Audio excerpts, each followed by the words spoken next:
Como é seu nome? William. William. William? Isso. Então, por favor. O que acontece, bispo? Desde que eu nasci, a minha família já era de uma igreja evangélica. Então, assim, Continue. eu vivi mais de 20 anos. Desde que eu me entendia por gente, né, depois dos meus 12 anos, isso se passaram mais de 20 anos dentro de uma igreja evangélica.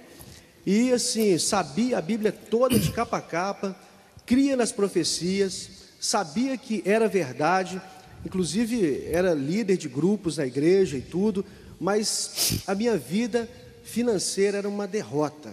Dava um passo para frente e perdia tudo.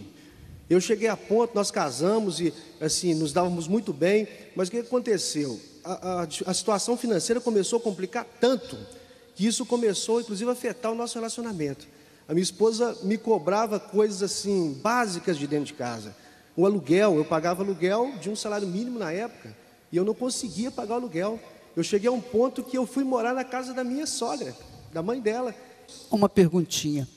Quando você morou na casa da sua sogra, você dormia numa cama e ela dormia em outra? Foi improvisado um quarto para a gente dormir junto, bispo. Sim. Mas assim... Mas peraí, dormiu cada um numa cama? Não. Pois é, eu dormi numa cama e a minha mulher dormia em outra. Horrível. Tinha muriçoca que te beliscava, comia, picava você durante o dia, da noite, qualquer hora, luz acesa, luz apagada, dia e noite. Não, tinha. Mas na minha casa tinha. Entendi. Não é fácil não, hein? Não é fácil, não é fácil mesmo. E pior que dentro da igreja, porque quando a pessoa está fora da igreja, de repente pode pensar, tem alguma ainda alternativa, né? Mas eu pensava o seguinte, o que tem mais? O que está faltando? Porque eu conheço... Tivesse lá fora, fosse incrédulo, diria, minha vida, eu não dou sorte na vida. Exatamente. Mas você estava dentro da igreja. Exatamente. Não, e batizado, na verdade, eu cheguei a um ponto que eu falei, meu Deus, eu não fui suicidar porque eu sabia que era pecado, eu ia para o inferno, eu pedi a Deus para tirar a minha vida. Eu falei com Deus, falei, meu Deus, eu não sei o que fazer, então só tira a minha vida, porque está tudo atrapalhado. Meu casamento já estava quase até separando, porque, na verdade, a gente trabalhava muito, bispo. Eu já era contador formado, minha esposa ela é administradora de empresas, a gente tinha um escritório de contabilidade, trabalhava muito, mas a dívida só aumentava, a gente construiu uma casa, perdia a casa.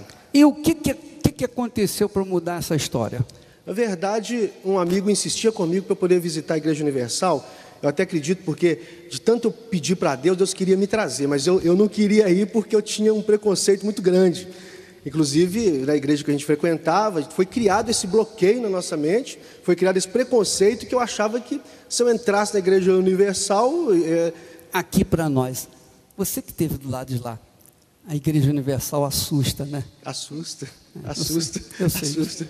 Assusta. As pessoas tem medo. Elas têm medo. Os pastores têm medo, né? Tem medo. Por quê? Bispo, eu levei quase um ano para ter coragem de entrar na Igreja Universal. E sofrendo assim, na miséria total e tudo. Eu falei, eu vou lá. Tá bom, você veio. Vim, e aí? Fui na igreja. Chegou a primeira vez que eu entrei na igreja, parece assim que abriu uma cortina, uma luz, que eu falei, gente, é o que eu pedi a Deus, a resposta. Eu ouvi a primeira palavra, foi inclusive numa segunda-feira, eu lembro exatamente o dia, a data, foi em 2005. Eu ouvi em abril de 2005, está fazendo em abril agora 9 anos. Meus olhos abriram assim, eu ouvi uma palavra que eu falei, eu nunca ouvi isso.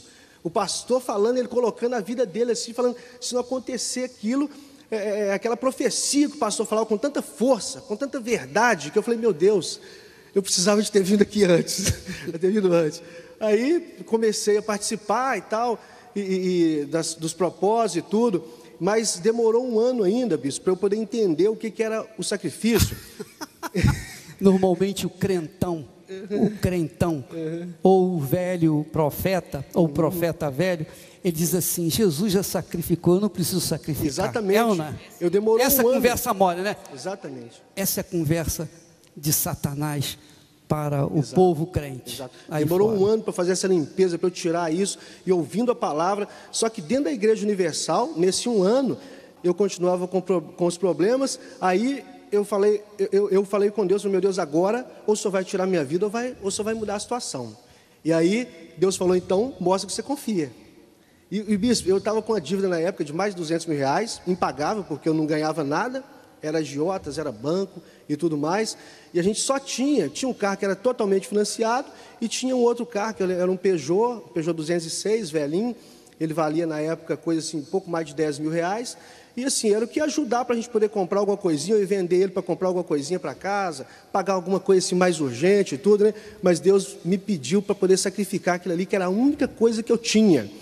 E falou, então mostra que você confia.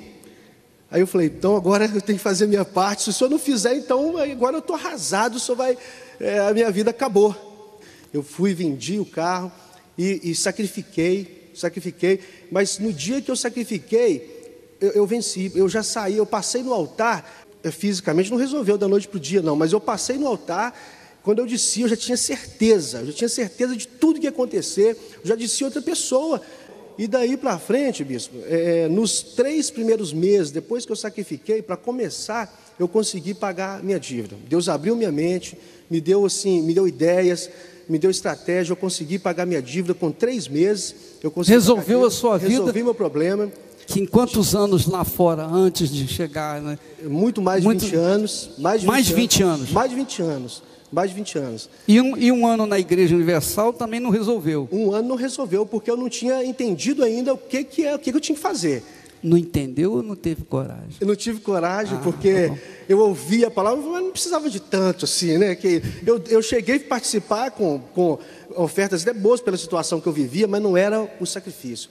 Eu não fiquei na mão de Deus, porque quando eu fiz, eu fiquei totalmente na mão de Deus. Dependente de Deus. É isso que eu queria que você passasse para as pessoas. Eu fiquei na dependência de Deus. Você confirma tudo isso? Confirmo tudo. Amém.